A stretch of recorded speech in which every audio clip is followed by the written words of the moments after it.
Hello guys, আজকে আমি মেলায় চলে যাব। তো এসে পড়েছি। এসে পড়ার পর মেলার ভিতরে ঢুকে তারপর দেখলাম চারপাশটা ঘোরার পর একটা কসমেটিকের দোকান ভালো লাগলো, তো সেখানে দেখলাম কিছু কেনা যায় নাকি।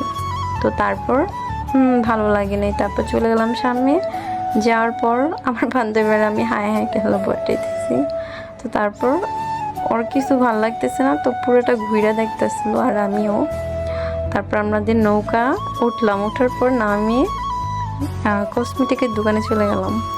যাওয়ার পর কিছু লিপস্টিকের আইটেম দেখলাম, দেখার পর কিছু ব্যাগ দেখলাম, তো এগুলো ভালো লাগলো না। তারপর চুড়ি কেনার জন্য চলে গেলাম দোকানে। তো চুড়ি কিছুটা ভালো লেগেছে আর লাল কালারটা কিনে নিয়েছি। তো তারপর কিছু নেল পলিশের আইটেম ট্রাই করলাম।